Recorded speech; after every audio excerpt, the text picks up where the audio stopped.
और अब वक्त यूपी प्राइम का है। उत्तर प्रदेश के मुख्यमंत्री योगी आदित्यनाथ ने छोटे उद्योगों के लिए बड़ा कदम उठाया है। सीएम योगी ने एमएसएमई सेक्टर की इकाइयों को लोन वितरित किया है और उनकी कोशिश यह है कि जो राहत है वो मिल सके। दरअसल एमएसएमई सेक्टर की इकाइयों को 10,390 करोड़ रुपए के लोन बांटे हैं। बता दें कि यूपी सरकार का उद्देश्य छोटे उद्योग को बढ़ावा देने के साथ ही रोजगार के अवसर उत्पन्न करने का है।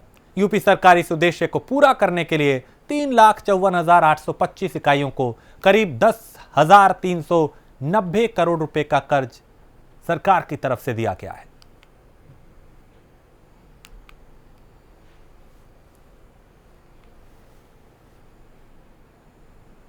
मुझे बहुत प्रसन्नता है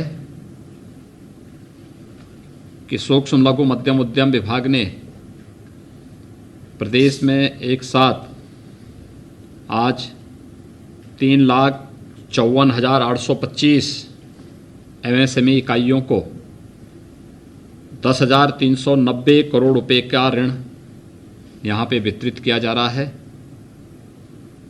जिसमें 3,24,911 नई इकाइयों को 9,074 करोड़ रुपए और प्रधानमंत्री रोजगार सृजन कार्यक्रम के अंतर्गत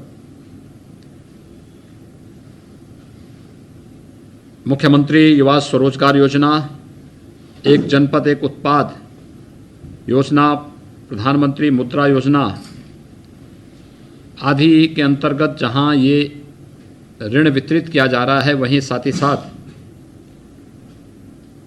आत्मनिर्भर भारत के अंतर्गत भी 29,914 पहले से ही स्थापित 1,316 करोड़ रुपए की योजनाओं को करोड़ रुपए की का ऋण वितरण पहले से स्थापित 29,914 इकाइयों को आज यहां पर वितरित किया जा रहा है। यानी कुल देखा जाए तो 3,54,825 एमएसएमई इकाइयों के लिए रुपये 10,390 करोड़ रुपए के ऋण की वितरण की एक कार्यक्रम आज ये संपन्न हो रहा है। हम सब जानते हैं कि एक जनपद एक उत्पाद के तहत इस वित्तीय वर्ष में 16,000 से अधिक प्रशिक्षणार्थियों को कौशल उन्नयन हेतु प्रशिक्षित किया जा चुका है। आज 5,000 प्रशिक्षणार्थियों को उनके परंपरागत कारीगरी, हस्तशिल्प या फिर व्यवसाय से संबंधित टूल किट का वितरण का कार्यक्रम भी यहाँ पर संपन्न हो रहा है। यह tool kits handloom, handicraft, textile, metal शिल्प, खाद्य प्रसंस्करण, पॉटरी आदि से संबंधित है। ये सभी कार्यक्रम प्रदेश के अंदर औद्योगिक विकास को एक नई गति देने के लिए, प्रत्येक नागरिक के जीवन में खुशहाली लाने के लिए और आत्मनिर्भर भारत के आदरणीय प्रधानमंत्री जी की परिकल्पना को साकार करने की दिशा में प्रदेश सरकार के द्वारा उठाए गए कार्यक्रमों का यह हिस्सा है। मुझे बताते हुए प्रसन्नता है कि कोविड-19 के दौरान प्रदेश ने जिस स्तर पर कार्य प्रारंभ किया और भारत सरकार की योजनाओं को हाथों हाथ लेकर के उसका लाभ प्रदेश की एमएसएमई इकाइयों को देने के लिए जो कार्य प्रारंभ किया, इसके अंतर्गत आत्मनिर्भर भारत अभियान के अंदर 20 लाख करोड़ रुपए से अधिक के आर्थिक पैकेज की घोषणा आदरणीय प्रधानमंत्री जी ने की थी। केंद्र सरकार द्वारा एमएसएमई सेक्टर के लिए 3 लाख करोड़ रुपए का पैकेज घोषित किया गया। प्रदेश सरकार ने कोविड-19 के इस दौरान प्रदेश में आए हुए जितने भी हमारे कामगार, श्रमिक और अन्य प्रवासी मजदूर थे, इन सब के स्वावलंबन के लिए इन्हें रोजगार, स्वतः रोजगार उपलब्ध हो सके, इसके लिए कार्यक्रम प्रारंभ किया और उसके तहत केंद्र और प्रदेश सरकार की पहले से चली आ रही उन तमाम योजनाओं से उन्हें जोड़ने का एक कार्यक्रम बृहद स्तर पर प्रारंभ किया गया। मुझे प्रसन्नता है कि प्रदेश के अंदर इन सभी योजनाओं का लाभ इन सभी तबके के लोगों को उपलब्ध कराने में हमें काफ़ी हद तक सफलता प्राप्त हुई। मुझे याद है 14 मई 2020 को ऑनलाइन स्वरोजगार संगम कार्यक्रम के अंतर्गत 56,754 नई एमएसएमई इकाइयों को, यानी जिस दिन भारत सरकार ने आर्थिक पैकेज की घोषणा की थी उसके अगले दिन ही सबसे पहला राज्य उत्तर प्रदेश था जिसने 2002 करोड़ रुपए के ऋण 56,754 एमएसएमई इकाइयों में वितरण करने में सफलता प्राप्त की। एमएसएमई उद्यमियों की समस्याओं के निस्तारण के उद्देश्य से ऑनलाइन स्वरोजगार संगम कार्यक्रम के दौरान एमएसएमई साथी पोर्टल और मोबाइल ऐप का भी शुभारंभ किया गया। 26 जून को आदरणीय प्रधानमंत्री जी ने आत्मनिर्भर उत्तर प्रदेश रोजगार कार्यक्रम का भी शुभारंभ किया और इस अवसर पर माननीय प्रधानमंत्री जी ने आत्मनिर्भर भारत पैकेज के अंदर एमएसएमई सेक्टर की पूर्व स्थापित 2,67,980 इकाइयों को 6,565 करोड़ रुपए के ऋण भी वितरण करने के साथ ही 1,35,666 नवीन इकाइयों को भी 4,034 करोड़ रुपए का ऋण वितरण किया गया। यानी इस प्रकार 4,03,646 इकाइयों को कुल 10,999 करोड़ रुपए के ऋण इससे पूर्व ही उपलब्ध कराया गया। आज इस कार्यक्रम को कुशलतापूर्वक आगे बढ़ाने के लिए मैं विभाग को हृदय से धन्यवाद देता हूं। बैंक ऑफ बड़ौदा समेत अपने सभी बैंकर्स को जिन्होंने रुचि लेकर के प्रदेश के इस लक्ष्य को आगे बढ़ाने में अपनी मदद कर रहे हैं, उन्हें भी हृदय से धन्यवाद देते हुए सभी लाभार्थियों को हृदय से बधाई देता हूं और विश्वास व्यक्त करता हूं कि हम एमएसएमई सेक्टर को आगे बढ़ा करके प्रदेश के अंदर जो उपलब्ध संभावनाएं हैं उन संभावनाओं को वास्तविक व्यवहारिक धरातल पर उतार करके प्रत्येक इस क्षेत्र में कार्य करने वाले उद्यमी को, व्यवसायी को, युवाओं को आगे बढ़ने के लिए एक बेहतर माहौल हम देने में सफल होंगे।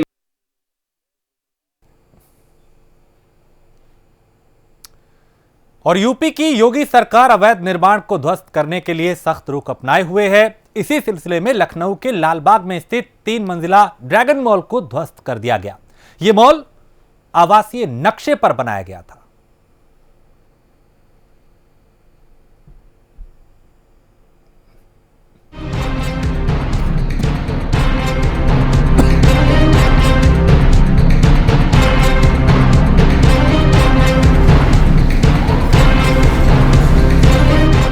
योगी सरकार ने ठान लिया है कि यूपी में जहां जहां अवैध तरीके से मकान और बिल्डिंगों का निर्माण हुआ है वहां वहां योगी सरकार का बुलडोजर चलेगा।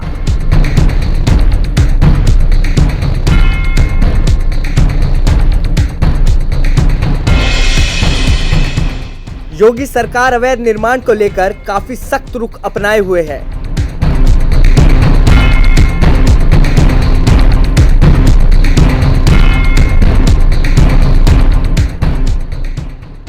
इसी सिलसिले में लखनऊ के ड्रैगन मॉल पर भी योगी सरकार का बुलडोजर चला। कार्रवाई के बाद अवैध नक्शे का बना ड्रैगन मॉल भर-भरा कर जमींदोज हो गया।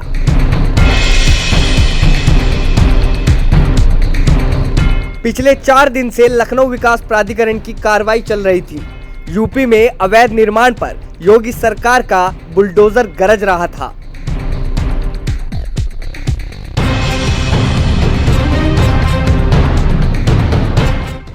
दरअसल लखनऊ के लालबाग इलाके में स्थित 3 मंजिला ड्रैगन मॉल को आवासीय नक्शे पर बनाया गया था। 1 महीने पहले एलडीए ने इसे सील कर दिया था। इसके खिलाफ मॉल मालिक ने हाई कोर्ट की शरण ली थी। हाई कोर्ट ने 1 महीने के लिए एलडीए की कार्रवाई पर रोक लगा दी थी।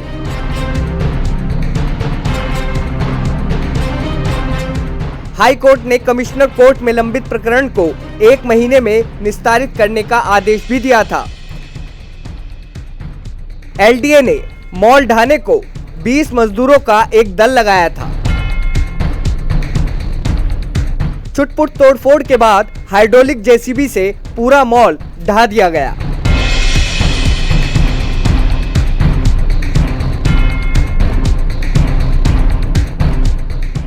गौरतलब है कि इलाहाबाद हाई कोर्ट की लखनऊ बेंच ने 3 नवंबर को 1 महीने के लिए एलडीए पर कार्रवाई से रोक लगा दी थी।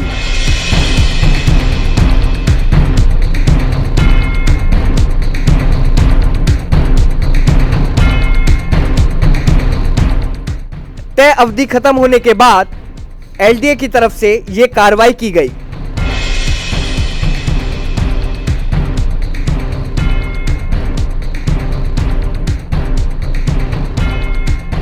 सूबे के मुखिया योगी आदित्यनाथ ने अपनी मंशा साफ कर दी है। उन्होंने बता दिया है कि उत्तर प्रदेश में अवैध निर्माण के लिए जगह नहीं है। जो भी अवैध निर्माण बनाएगा उसको ढहा दिया जाएगा। जिस तरीके से अतीक अहमद, सलीम सोहराब, मुख्तार अंसारी के अवैध कब्जों गिराया गया, इसी क्रम में आज लखनऊ के लालबाग में ड्रैगन मॉल जो कि मोहम्मद सलीम का था उसे जमींदोज कर दिया गया। सीएम के सख्ती को देखते हुए जिस तरीके से एलडीए ने सख्त कार्रवाई की, प्रशासन ने सख्त रुख अपनाया है, वो आप साफ देख सकते हैं कि जिस तरीके से जमींदोज कराया गया है और उनकी मंशा साफ तौर पर दिख रही है कि अवैध निर्माण के लिए उत्तर प्रदेश में जगह नहीं है। जो भी अवैध निर्माण बनाएगा उसके साथ ऐसा ही किया जाएगा। आपको दिखा दें कि देखिए सामने ये वही बुलडोजर है जिससे इस बिल्डिंग को, इस ड्रैगन मॉल को गिराया गया है। आपको साफ बता दें कि उत्तर प्रदेश में जिस तरीके से डीजीपी ने और प्रशासन और मुख्यमंत्री के निर्देश पे जितने हिट लिस्ट माफियाओं की हिट लिस्ट बनाई गई थी और उनके अवैध निर्माणों की खाका तैयार करवाया गया था, जिस क्रम में आज मोहम्मद सलीम के इस ड्रैगन मॉल गिराया गया। हालांकि आपको बता दें कि सलीम ने काफी जद्दोजहद की इसको रोकने के लिए, हाई कोर्ट तक अपनी अर्जी दाखिल की, लेकिन उनको हाई कोर्ट से भी बिल्कुल राहत नहीं मिला। तो साफ है कि मुख्यमंत्री योगी आदित्यनाथ ने यह स्पष्ट कर दिया है कि लखनऊ नहीं पूरे प्रदेश में अवैध निर्माण नहीं कराया जाएगा। कैमरामैन सौरभ श्रीवास्तव के साथ नंदन श्रीवास्तव, प्राइम न्यूज, लखनऊ। और कोरोना को लेकर यूपी सरकार पूरी तरह से अलर्ट है। प्रदेश में लगातार टेस्टिंग की क्षमता को बढ़ाया जा रहा है और सैंपल की जांच की जा रही है। इसी वजह से यूपी में शायद कोरोना के जो मामले हैं उनमें कमी आ रही है। उत्तर प्रदेश के अपर मुख्य सचिव स्वास्थ्य अमित मोहन प्रसाद ने प्रेस कॉन्फ्रेंस की। क्या कुछ उन्होंने कहा, उन्हें सुनते हैं। प्रदेश के पड़ोसी राज्य दिल्ली में संक्रमण बढ़ने से उत्तर प्रदेश में भी संक्रमण के आसपास के जिलों में कुछ संक्रमण के मामले बढ़े हैं। कुछ अन्य जनपदों में भी संक्रमण के मामले बढ़े हैं, लेकिन सावधानी बरतना बहुत आवश्यक है। मास्क का निरंतर उपयोग करें, हाथ धोते रहें और सोशल डिस्टेंसिंग, विशेषकर आजकल त्योहारों का समय है, शादियों का समय है, ऐसे में विशेष ध्यान रखें। सरकार द्वारा कोई प्रतिबंध नहीं लगाया गया है, लेकिन ये हमारे नागरिकों पर है कि वे स्वयं इस बात का ध्यान रखें कि बहुत भीड़ ना हो और सोशल डिस्टेंसिंग का प्रत्येक इस प्रकार के फंक्शन में पालन अवश्य हो। प्रदेश में हॉटस्पॉट की संख्या कुछ कम हुई है, 8110 आज हॉटस्पॉट हैं। कंटेनमेंट जोन की संख्या लगभग वही है। प्रदेश में आर्थिक गतिविधियां और रोजगार के कार्यक्रम तेजी से चलें, इसके लिए प्रदेश सरकार कार्यरत है। माननीय मुख्यमंत्री जी के कर कमलों से आज लगभग 3,54,000 एमएसएमई इकाइयों को, जिनमें से कि 3,24,911 नई एमएसएमई इकाइयां हैं, उन्हें 9,074 करोड़ रुपए और 29,919 पूर्व से कार्यरत एमएसएमई इकाइयों को 1,316 करोड़ रुपए के ऋण वितरण किए गए हैं। ये ऋण स्वीकृत हो गए थे, परंतु आज माननीय मुख्यमंत्री जी के कर कमलों से इनका वितरण किया गया है। तो इस प्रकार अगर हम जोड़ लें तो आज की तिथि तक 6,48,000 नई एमएसएमई इकाइयों को 19,772 करोड़ रुपए के ऋण वितरण हो चुके हैं। इसके साथ साथ विद्यमान 4,37,000 इकाइयों को 11,062 करोड़ रुपए के ऋण वितरण हो चुके हैं। इन दोनों को मिला के लगभग वर्तमान वित्तीय वर्ष में 10,80,000 से अधिक इकाइयों को ऋण वितरण हुए हैं। इन इकाइयों के माध्यम से प्रदेश में लगभग 25 लाख से अधिक रोजगार के अवसर पैदा हुए हैं और ये प्रक्रिया सतत प्रक्रिया जारी है। इस वर्ष का जो लक्ष्य रखा गया है, वो बैंकों को भी जो लक्ष्य दिया गया है, वो कम से कम 20 लाख नई एमएसएमई इकाइयों को ऋण प्रदान करने का है। और यदि हम लोग सफल हो जाते हैं 20 लाख नई एमएसएमई इकाइयों को ऋण देने में, तो उससे हम लोग कम से कम 80 लाख लोगों को रोजगार के अवसर उपलब्ध कराएंगे, जो कि प्रत्यक्ष अप्रत्यक्ष रूप से होगा और प्रदेश को $1 ट्रिलियन इकोनॉमी की तरफ ले जाने में बहुत मदद करेगा। प्रदेश सरकार किसानों के हित के लिए किसानों को न्यूनतम समर्थन मूल्य जो सरकार द्वारा निश्चित किया गया है, वो दिलाने के लिए प्रतिबद्ध है। धान के लगभग 4,200 क्रय केंद्र खोले गए हैं। कल तक 2,45,52,000 क्विंटल धान का खरीद किसानों से की जा चुकी है, जो कि पिछले वर्ष इसी समय के दौरान की गई धान खरीद से लगभग 1.5 गुना अधिक है और लगभग 4,600 करोड़ रुपए का ये धान किसानों से क्रय किया गया है। 24 घंटों में संक्रमण के 1,967 नए मामले सामने आए हैं। इस समय एक्टिव इन्फेक्शन के केसेस की कुल संख्या 22,990 है।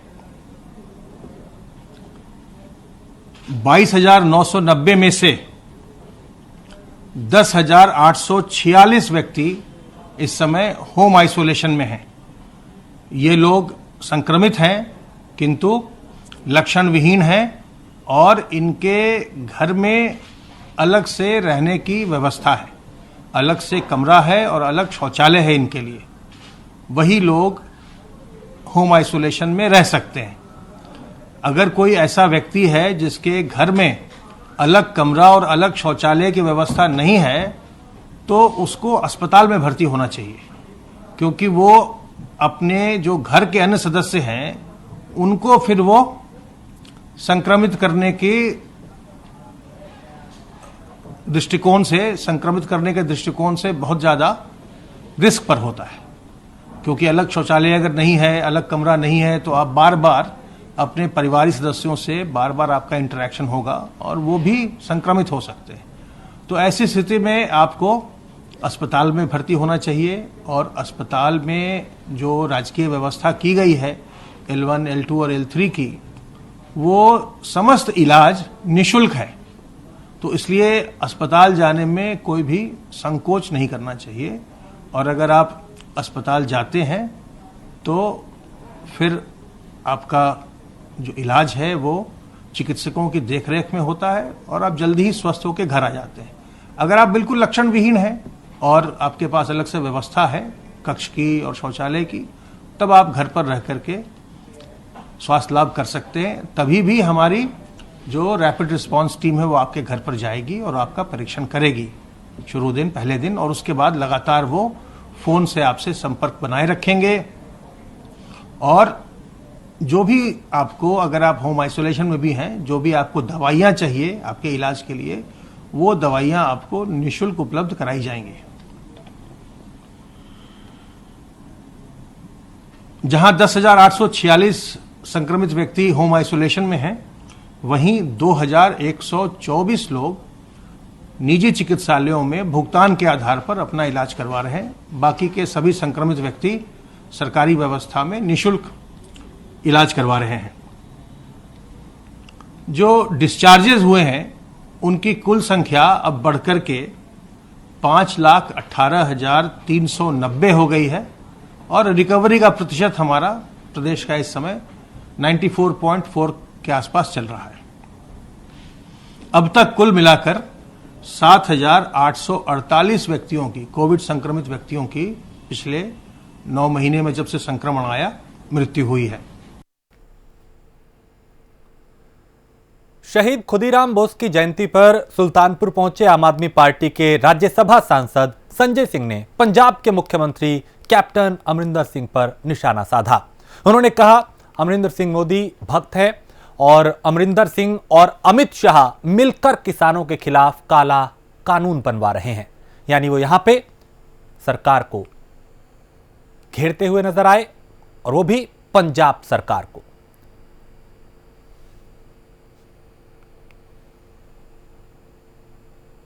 आज जिस तरह से किसान आंदोलन के वार्ता के पहले और कोई परिणाम आने के पहले पंजाब के मुख्यमंत्री मोदी भक्त आप उनको कह सकते हैं, कैप्टन अमरिंदर जी ने जाके अमित शाह के दरबार में ये कहा कि किसानों से देश को खतरा है, तो क्या इस देश के किसान आतंकवादी? उनको आप कह रहे हैं कि देश को खतरा है किसानों से। और पिछले 1 साल से लगातार कैप्टन अमरिंदर सरकार के साथ मिलकर ये काला कानून बनवा रहे हैं। बार बार हम इस बात को कह रहे हैं, ये काला कानून जब हाई पावर कमेटी मीटिंग हुई 2 बार तो अमरिंदर सिंह की सरकार इसमें मौजूद थी, उनकी जानकारी में था, और आज उनका सच सामने आ गया, उनका चेहरा बेनकाब हो गया। वो देश के किसानों को कह रहे हैं कि उनसे देश को खतरा है। और मुजफ्फरनगर में 3 दिन पहले गायब हुए युवक का कोई सुराग नहीं लगा। परिजनों ने बताया युवक बिजली का काम करता था और किसी के कहने पे बिजली ठीक करने के लिए किसी के घर वो गया था। 3 दिन बीत जाने के बाद युवक घर नहीं पहुंचा। इसी को लेके परिजन जो थे वो यहां पे धरने पर बैठ गए।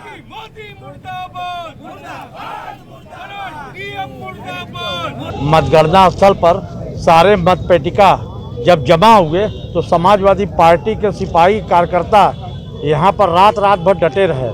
सर्द के मौसम में समाजवादी पार्टी के कार्यकर्ता अपने जो है मतपेटिका का जो है सुरक्षा निगरानी करते रहे, मगर यहाँ पर जब मतपेटिका खुलना शुरू हुआ, अंदर से ये जानकारी मिली कि कई मतपेटिकाएं टूटी हुई मिली, और जिससे स्पष्ट हो गया कि भारतीय जनता पार्टी की सरकार पर सरकारी मशीनरी सक्रिय है और हमारे जीते हुए प्रत्याशी को भारतीय जनता पार्टी के लोग हरवाने की साजिश में षड्यंत्र रच रहे हैं। और हम लोग समाजवादी पार्टी के कार्यकर्ता हम लोग धरने पर बैठे हैं और तब तक बैठे रहेंगे जब तक पारदर्शिता का जो सही आकलन कोई सक्षम अधिकारी करके हम लोगों को मुतमईन नहीं करता।